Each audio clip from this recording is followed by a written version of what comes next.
ETF index mutual funds నేర్చుకుని stock market లో రాణించాలనుకుంటున్నారా? వెంటనే ఈ నెంబర్ కి కాల్ చేయండి. నమస్తే రమ్మగారు. నమస్తే జయ. చందమామ కథ ఏదైనా చెప్తారండి?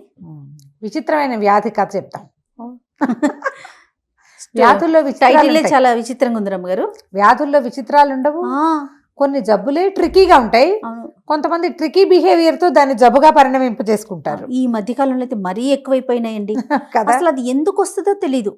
అది జెంటికల్ గా వస్తుందా లేకపోతే మన అలవాట్ల వల్ల వస్తుందా, ఏ రీజన్ తెలియదండి. విచిత్రమైన జబ్బులు రమ్మగారు. అవును, ఆటో ఇమ్యూన్ డిసీజెస్ అంటారు. ఎందుకు వస్తాయి? పిల్లలు చూస్తే చక్కగా ఉన్నగా శుభ్రంగా పళ్ళల్లే ఉంటారు. సడన్ గా వాడికి ఏదో జబ్బు చేస్తుంది. ఎందుకు అలా వచ్చిందో ఎవరికి తెలీదు. ఓహో, డబ్బులు ఖర్చు అయిపోతాయి, పిల్లలేమో వెళ్ళిపోతారు, అమ్మా నాన్నలకి పాపం. అవునండి, శోకాన్ని మిగిల్చి వెళ్ళిపోవటమే. అబ్బో, పెద్దవాళ్ళకు కూడా అలాగే వస్తున్నాయి క్యాన్సర్. పేర్లు చెప్పకో, ఆ పేరు ఎత్తుకోకూడదు, అసలు భయం వేస్తోంది. ప్రతి పక్కింట్లోనూ ఉంది. అవునండి. ఈ విచిత్రమైన వ్యాధి ఇంకా విచిత్రమైంది. ఒక ఊళ్ళో, పల్లెటూరులో ఓ సాయమ్మ, రంగన్న భార్యాభర్తలు ఉన్నారు. వీళ్ళు ఏంటంటే కొంచెం పెద్దవాళ్ళు అయిపోయారు, మధ్య వయస్సు దాటారు, పిల్లలు కలగల. వాళ్ళిద్దరే ఉంటుండేవాళ్ళు.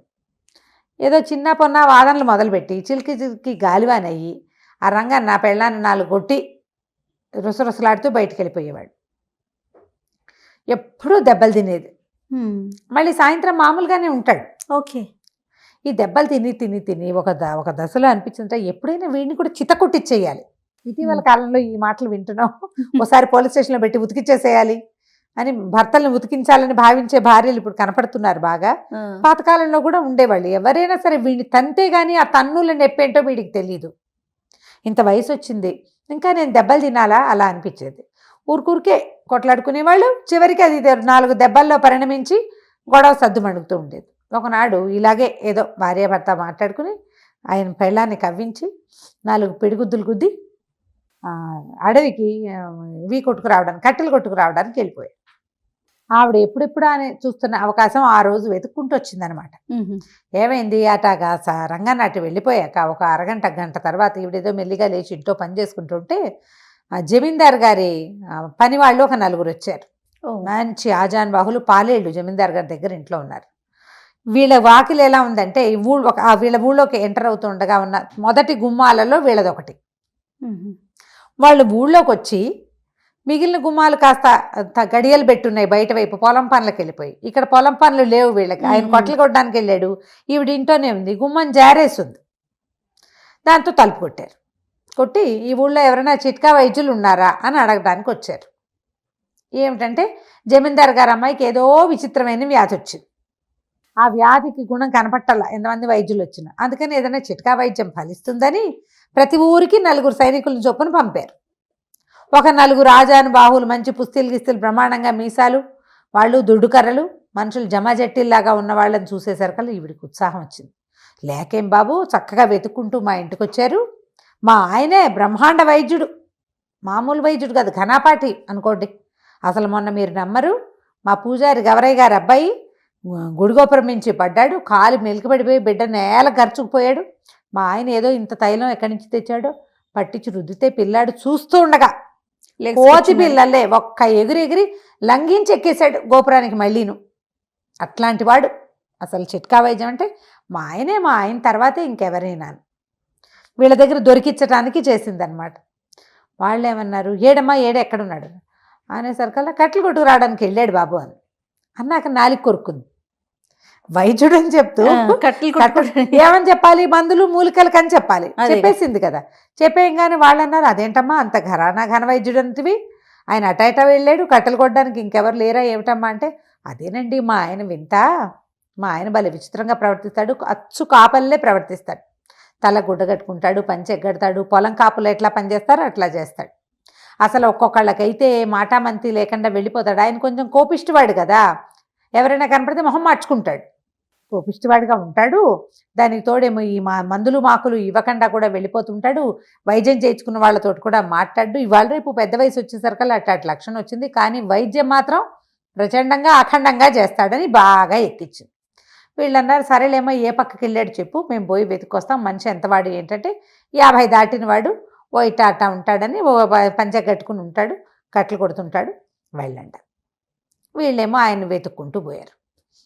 వెతుక్కుంటూ పోతే ఈయన పొద్దున మంచి ఉద్రేకంలో ఈవిని కొట్టాడు కదా, ఆ స్పీడ్లో బోల్డ్ అని వల్లమాలనన్ని కట్టెలు కొట్టేశాడు. ఓహో. అవి కర్రతో ఒక తాడుతోటి మూడేయటానికి ప్రయత్నం చేస్తుండగా ఈ నలుగురు ఆజానుబాహులుగా ఉన్న పని వాళ్ళు చేరారు. అయ్యా మీరేనండి రంగన్న గారు, ఫలానా సాయమ్మ గారి మొగుడు, ఫలానా ఇంటి వాళ్ళు మీరేనా అన్నారు.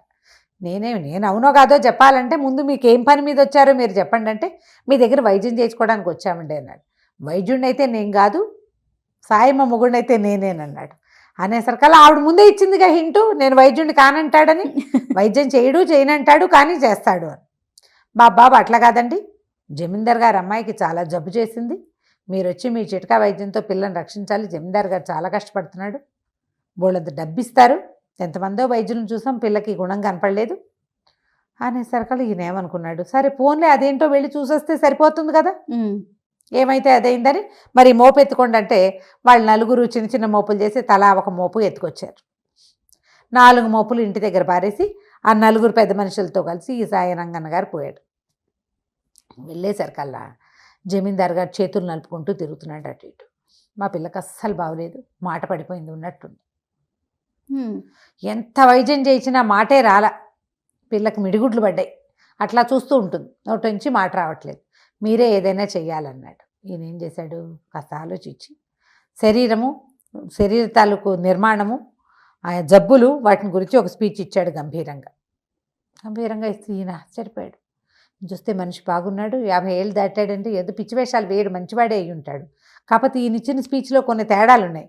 అదేమిటంటే, చిన్నప్పటి నుంచి నేను విన్నాను గుండె ఎడం పక్కన ఉందని నాకు తెలుసు, మీరు ఏదో కుడి పక్కన ఉందని చెప్తున్నారు ఏమిటండి అన్నాడు. అనగానే ఈయన సర్దుకుని ఏమన్నాడంటే, ఇది వరకు అటే ఉండేదండి, కాలక్రమాన ఈ మనుషులు ఎగురులు దూకుళ్ళు ఎక్కువ ఎడం పక్కకి జరిగిపోయింది, మరి మీ పిల్లని చూపించండి అన్నాడు.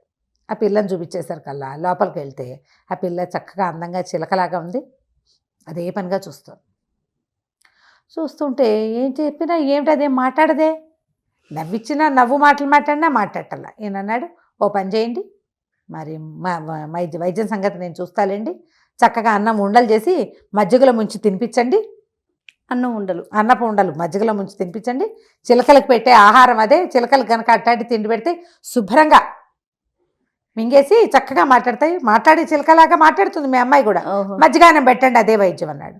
రోజు పెడుతూనే ఉన్నామండి అన్నారు వీళ్ళు. మీరు ఎట్టా పెడుతున్నారు అంటే, ఏముంది అన్నం పిసికేసి మజ్జిగ పోసి పలచగా చేసి పెడుతున్నాం. కాదు, నేనేం చెప్పాను, అన్నం ఉండలు చేసి మజ్జిగలో ముంచి పెట్టమన్నాను, ఇలా పెట్టండి గుణం కనపడుతుంది, వెళ్ళొస్తానన్నాడు. రాజుగారికి ఈయన పర్సనాలిటీ మీద, ఈయన మాట్లాడిన మాట మీద, ఈయన కంటి మీద గురి బాగా కుదిరింది. చాలా సంతోషించి ఓ 1000 వరహాలు చేతిలో పెట్టాడు. మీరు చెప్పినట్టే చేస్తాం, కాస్త అప్పుడప్పుడు వచ్చి అమ్మాయిని చూస్తూ ఉండండి గుణం కనపడేదాకా. ఈయన ఇంటికి వెళ్ళి పెళ్ళాన్ని చెప్పాడు, ఏమే వాళ్ళు ధనం ఇస్తామన్నారు, ఏవో 1000 వరహాలు ఇచ్చారు, ఇంకా ఇస్తారట అంటే ఆశ్చర్యపోయింది. ఇదేం వైద్యం, నువ్వేం చెప్పావు అంటే, ఏదో చెప్పానన్నాడు. మందేం వేసొచ్చా, మందేం వేయలా, మజ్జిగ అన్నం ఉండలు చేసి మజ్జిగలో ముంచి పెట్టమన్నానంటే నవ్వుకున్నారు ఇద్దరు. ఇంతలో ఏమిదో కుర్రాడు వచ్చి మీరేనా డాక్టర్, మా జమీందార్ గారికి వెళ్ళిన డాక్టరు అన్నాడు. అవును, నేనే జమీందార్ దగ్గరికి వెళ్ళాను, పిల్లకి మాట మంతి లేదు, చక్కగా ఉంది, చూపులకి చిలకలాగా, మాటల చిలకతనం లేదు దానికి అన్నాడు. అనేసరికల్లా కుర్రాడు అన్నాడు, మీ వల్ల ఏం కాదండి, మీరు ఏ మంది వేసినా ఆ అమ్మాయి మాట్లాడదు, ఎందుకంటే అమ్మాయి నేను ప్రేమించుకున్నాం, వాళ్ళ నాన్న ఇంకో పెళ్లి కుదిర్చాడు. జమీందార్ గారి బాధ ఏమిటి, పెళ్లి కుదిర్చాము, పిల్లకి మాట పడిపోయింది, పెళ్లి నాటికి మాటలు రావాలి అని చెప్పాడు ఈయనకి. రంగన్నకి చెప్పాడు ఆ మాట. ఈ కుర్రాడు ఏం చెప్పాడంటే, పెళ్లి కుదిర్చారు కాబట్టి అమ్మాయి మాట్లాడటం మానేసింది, ఇది జబ్బును పడిపోయింది కాబట్టి పెళ్లి ఆగిపోయింది, సంబంధం వాళ్ళు సిద్ధంగానే ఉన్నారు, ఏనాడు ఈ పిల్ల జబ్బు కుదిరితే ఆ రోజు పెళ్లి చేసుకోవడానికి, ఆ జబ్బు కుదిరే జబ్బు కాదండి అనగానే ఆ రంగన్న అన్నాడు, ఎందుకు నాయన ఈ బాధ అంతా, నువ్వు రా నాతోటి అని చెప్పేసి 3వ రోజున ఆ కుర్రాన్ని వెంబడి పెట్టుకుని రాజస్థానానికి తీసుకుపోతే పిల్లని చూస్తానన్నాడు. మీరు చెప్పినట్టుగానే అన్నం పెట్టామండి, ఏం గుణం కనపడలేదు అన్నాడు. ఇప్పుడు కనపడుతుంది కాదండి గుణం, నన్ను లోపలి పంపించండి అన్నాడు. ఈ అబ్బాయి ఎవరండి అంటే, మావాడే శిష్యుడని ఆ శిష్యుని వెంట తీసుకుపోయాడు లోపలికి. ఆ అబ్బాయిని చూడగానే పిల్లకి కిలకిలా మాట్లాడటం మొదలుపెట్టింది. వాళ్ళ నాన్న లోపలికి వచ్చాడు, నువ్వు తెచ్చిన సంబంధం చచ్చిన చేసుకోని తెలుసా నీకు అంది. అనేసరికి రాజు కొళ్ళు మండిపోయింది, చిచ్చి పాడిపిల్ల పిచ్చివాగుడు బాగుతుంది, ఏదైనా మందేసి దీన్ని నోరు పడిపోయేలాగా చేయమన్నాడు. అనేసరికి రంగన్న అన్నాడు, బాబు ఎందుకండి, ఈ పిల్లకి మాట పడిపోయిందే దీనివల్ల, ఒకవేళ ఇది వద్దంటే అమ్మాయి ఆ పెళ్ళే చేసుకోవద్దు, మీ పరువు పోతుంది. మాట తెప్పించిన వాడికి ఏది కావాలంటే అది ఇస్తానన్నారు కదా, వీడే మాట తెప్పించిన వాడు, వాడికి ఇచ్చి పెళ్లి చేయండి, బాగుంది కదా. రాజుగారికి ఏం చేయాలో తెలియలే, పిల్ల నువ్వు నువ్వు చచ్చిన పెళ్లి నేను చేసుకోనంది. ఇక జమీందార్ గారు ఏం చేస్తాడు, ఈ లోపల దాసీలు వాళ్ళు వీళ్ళు వచ్చేసి చూసేశారు. ఈ కుర్రాడు ఎవరో వచ్చాడు, వాడిని చూడగానే పిల్ల చిలకలాగా మాట్లాడుతోంది. ప్రచారం అయిపోయిందా, ఈ మాట ఇప్పటికి పోదు కదా. సరే ఆయన ఏమనుకున్నాడు, అలా కానివ్వండి, సరే ఈ కుర్రాడి వల్ల మాట వచ్చింది కాబట్టి కుర్రాడికి ఇచ్చి పెళ్లి చేస్తున్నామని ప్రచారం చేయడానికి నిశ్చయించుకుని ఈ రంగన్న గారికి 10,000 వరహాల్లో బహుకరించి బట్టలు పెట్టి, బాబు సంతోషంగా ఉండండి, మీ వల్లే మా పిల్లకి గుణం కుదిరింది, లేకపోతే ఇది తెలిసేదే కాదు. సరే ఆయన ఇంటికి వెళ్ళిపోయాడు, పెళ్ళాన్ని చూపించాడు, చూడవే ఎంత డబ్బులు వచ్చినాయని. ఆవిడ ఏమందంటే, నువ్వు నన్ను కొట్టడం వల్ల నిన్ను తన్నించడానికి నేను ఏర్పాటు చేశాను, చివరికి ఇది డబ్బు సంపాదన మార్గంగా వచ్చింది, అమ్మాయి గారి విచిత్రమైన వ్యాధి మనకి ఇది వచ్చింది, నువ్వు నీ వ్యాధి కూడా తగ్గించుకో, ఇదివరకు సంపాదన లేక పని లేక కొట్టేవాడివి, ఇంత డబ్బులు వచ్చినాయి, చక్కగా 4 గొడ్డు గోదా పెట్టుకుని కాస్త ఇల్లు వాకిలి ఏర్పరచుకుంటే ఆ పని ఉంటుంది కదా. అవును, ఖాళీగా ఉండకపోవడంతో ఇంకా ఆయన ఎప్పుడూ కొట్టలేదట, వాళ్ళిద్దరూ హాయిగా ఉన్నారు. కథ కంచుకి మనం ఇంటికి. చాలా బాగుందండి. నమస్తే. నమస్తే.